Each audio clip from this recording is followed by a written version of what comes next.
ఓం శ్రీ సాయిరామ్. భగవాన్ శ్రీ సత్యసాయి బాబా వారి దివ్య పాదార విందాలకు శతకోటి ప్రణామాలు సమర్పించుకుంటూ ఆ వేద పురుషుడు ఈ కార్యక్రమాన్ని ముందుకు తీసుకెళ్లాలని మనఃపూర్వకంగా ప్రార్థిస్తూ ఈనాటి వేదం శిక్షణా తరగతిని ప్రారంభించుకుందాం. మీ అందరినీ మనఃపూర్వకంగా ఆహ్వానిస్తున్నాం. ఈనాడు మనం దూర్వా సూక్తం నేర్చుకోబోతున్నాం. నేర్చుకునే ముందు గణపతి ప్రార్థనా మంత్రంతో శిక్షణా తరగతిని మొదలు పెడదాం.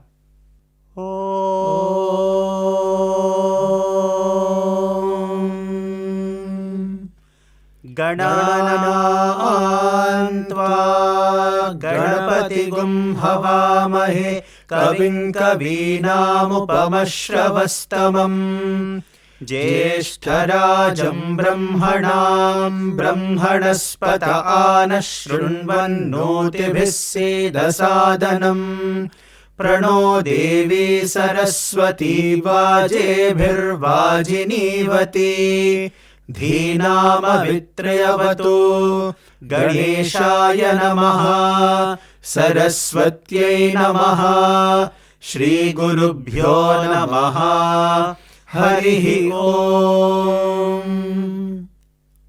ఇప్పుడు మనం దూర్వా సూక్తాన్ని ప్రారంభించుకుందాం. ఒక్కొక్క లైన్ని ఒకసారి చెప్పడం జరుగుతుంది. మీరు 2 సార్లు రిపీట్ చేయాలి. సహస్రపరమా దేవి సహస్రపరమా దేవి సహస్రపరమా దేవి శతమూలా శతాంకురా శతమూలా శతాంకురా శతమూలా శతాంకురా సహస్రపరమా దేవి శతమూలా శతాంకురా సహస్రపరమా దేవి శతమూలా శతాంకురా సహస్రపరమా దేవి శతమూలా శతాంకురా సర్వగుం హరతు మే పాపం సర్వగుం హరతు మే పాపం సర్వగుం హరతు మే పాపం దూర్వా దుస్వప్ననాశనీ దూర్వా దుస్వప్ననాశనీ దూర్వా దుస్వప్ననాశనీ సర్వగుం హరతు మే పాపం దూర్వా దుస్వప్ననాశనీ సర్వగుం హరతు మే పాపం దూర్వా దుస్వప్ననాశనీ సర్వగుం హరతు మే పాపం దూర్వా దుస్వప్ననాశనీ కాండాత్ కాండాత్ కాండాత్ కాండాత్ కాండాత్ కాండాత్ ప్రరోహంతి ప్రరోహంతి ప్రరోహంతి పరుషః పరుషః పరీ పరుషః పరుషః పరీ పరుషః పరుషః పరీ ప్రరోహంతి పరుషః పరుషః పరీ ప్రరోహంతి పరుషః పరుషః పరీ ప్రరోహంతి పరుషః పరుషః పరీ కాండాత్ కాండాత్ ప్రరోహంతి పరుషః పరుషః పరీ కాండాత్ కాండాత్ ప్రరోహంతి పరుషః పరుషః పరీ కాండాత్ కాండాత్ ప్రరోహంతి పరుషః పరుషః పరీ.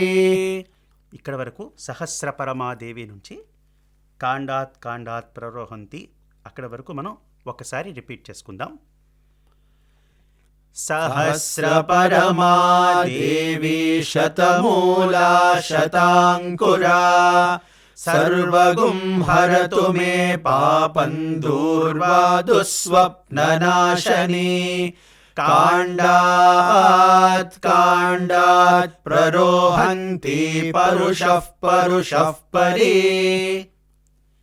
ఏవానో దూర్వే एवानो दूर्वे एवानो दूर्वे प्रतनो प्रतनो प्रतनो एवानो दूर्वे प्रतनो एवानो दूर्वे प्रतनो एवानो दूर्वे प्रतनो सहस्रेण शतेन च सहस्रेण शतेन च सहस्रेण शतेन च एवानो दूर्वे प्रतनु सहस्रेण शतेन च एवानो दूर्वे प्रतनु सहस्रेण शतेन च एवानो दूर्वे प्रतनु सहस्रेण शतेन च ఇక్కడ ప్రతనులో నూకి అనుదాత్తం లేదు, అది ఉదాత్తము.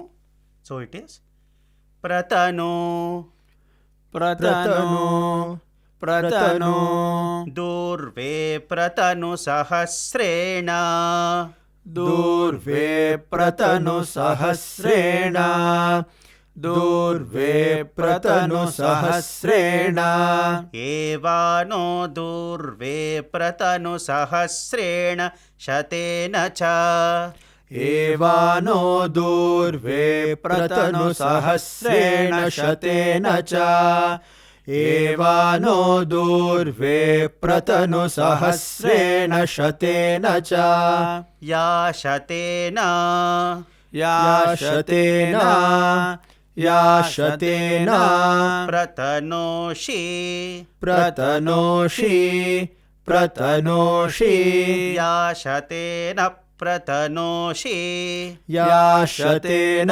प्रतनोषि या शतेन प्रतनोषि सहस्रेण विरोहसि सहस्रेण विरोहसि सहस्रेण विरोहसि या शतेन प्रतनोषि सहस्रेण विरोहसि या शतेन प्रतनोषि सहस्रेण विरोहसि या शतेन प्रतनोषि सहस्रेण विरोहसि तस्यास्ते देवेष्टके तस्यास्ते देवीष्टके तस्यास्ते देवीष्टके विधेम हविषा वयम् विधेम हविषा वयम् विधेम हविषा वयम्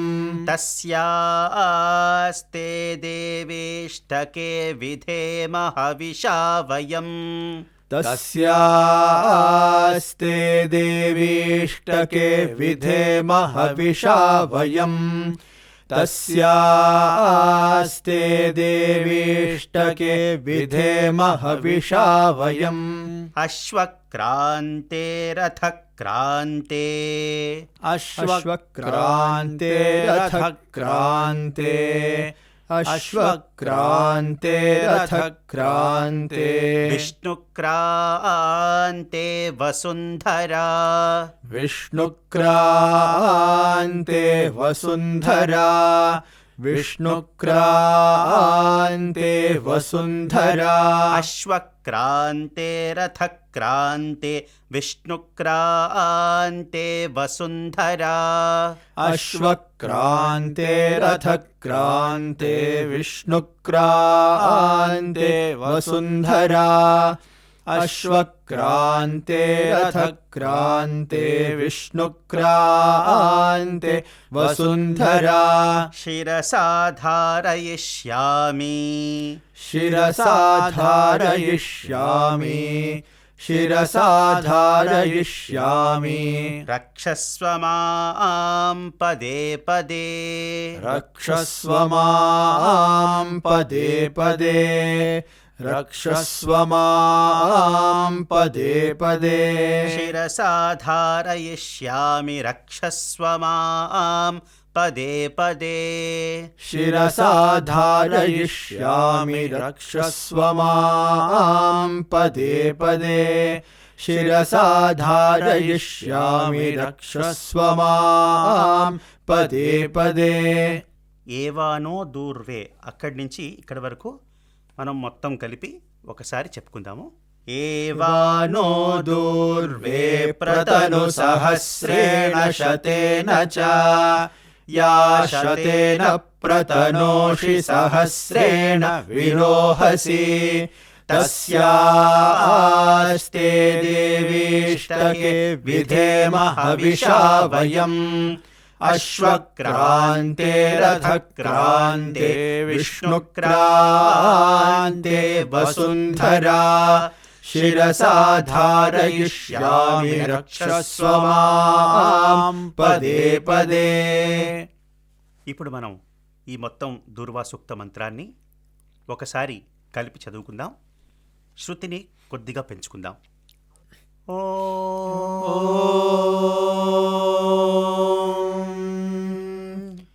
సహస్రపరమా దేవీ శతమూలా శతాంకురా సర్వగుం హరతు మే పాపం దూర్వా దుస్వప్ననాశనీ కాండాత్ కాండాత్ ప్రరోహంతి పరుషః పరుషః పరే ఏవానో దూర్వే ప్రతను సహస్రేణ శతేన చ యా శతేన ప్రతనోషి సహస్రేణ విరోహసి తస్యాస్తే దేవీష్టకే విధేమ హవిషా వయం అశ్వక్రాంతే రథక్రాంతే విష్ణుక్రాంతే వసుంధరా శిరసా ధారయిష్యామి రక్షస్వ మాం పదే పదే. ఓం శాంతి శాంతి శాంతి. ఈనాటి ఈ వేదం శిక్షణ తరగతిని క్షమా ప్రార్థనా మంత్రంతో ముగించుకుందాం. ఓం యదక్షర పదభ్రష్టం మాత్రాహీనం తు యద్భవేత్ తత్సర్వం క్షమ్యతాం దేవా నారాయణ నమోస్తుతే. విసర్గబిందు మాత్రాణి పదపాదాక్షరాణి చ న్యూనాని చాతిరిక్తాని క్షమస్వ సాయీశ్వరా. అపరాధ సహస్రాణి క్రియంతే హర్నిశం మయా దాసోయమితి మాం మత్వా క్షమస్వ సాయీశ్వరా. అన్యథా శరణం నాస్తి త్వమేవ శరణం మమ తస్మాత్ కారుణ్య భావేన రక్ష రక్ష సాయీశ్వరా. హరి ఓం తత్సత్ శ్రీ సాయీశ్వరార్పణమస్తు. ఓం శాంతి శాంతి శాంతి. వచ్చే వారం మరొక వేదమంత్రంతో మళ్ళీ కలుసుకుందాం. అంతవరకు సెలవు. సాయిరాం.